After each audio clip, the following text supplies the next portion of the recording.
Voici à quoi ressemble le tout premier cabaret lesbien d'Europe, créé dans les années 30. Je vous emmène en immersion dans cette légende de la nuit parisienne, le club chez Moon. Suivez-moi, on va partir rencontrer Théo, le nouveau directeur artistique du lieu, qui va nous parler de l'histoire de chez Moon. Avant chez Moon, c'était donc un cabaret où les lesbiennes de l'époque se retrouvaient, qui s'habillaient en garçonnes, qui laissaient place à leur imagination et surtout qui étaient libres ici. La tête de ce lieu-là était donc, comme on l'appelait Madame Moon. Elle a créé donc cet établissement qui est un cabaret uniquement réservé aux femmes à l'époque. C'était le premier cabaret lesbien d'Europe. Son défi à elle, c'était en fait de réunir toutes ces personnes qui se réunissaient dans le secret, dans des appartements privés, etc. Le but c'était de s'y retrouver. Il y avait quelques rares hommes en fait qui étaient sélectionnés sur le volet.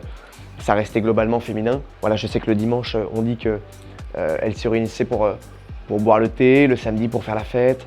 Enfin, voilà, c'était vraiment un lieu de vie d'époque. Chez Moon portait bien son nom de cabaret, puisqu'en effet on y retrouvait des musiciens, des chanteurs de jazz, des orchestres de femmes. Tout ce cabaret a commencé à faire un peu de bruit et a attiré plusieurs personnalités. Il y a eu notamment Chantal Goya, Nicoletta, et on dit même qu'Edith Piaf aurait dévalé les marches du Moon. Aujourd'hui, chez Moon n'a plus tout à fait la même identité qu'à l'époque. Bien qu'aujourd'hui on y fasse encore des clins d'œil. On a voulu recréer aussi cette ambiance très cabaret. Aujourd'hui c'est plus uniquement réservé aux femmes, mais on y accueille tout le monde. On a une clientèle très spécifique et propre à Pigalle, un propre quartier qui se mélange tout à fait, de l'artiste, aux gens de la mode, aux personnes du cinéma. Ici c'est vrai qu'on se sent un peu comme une sorte de petit appartement, mais avec justement cette ambiance électrique qui est propre à l'établissement. Ça reste un lieu unique de Pigalle. Ça reste un lieu intimiste, élégant, où on y passe justement des moments inoubliables et le but, c'est vraiment de créer une expérience à chaque fois.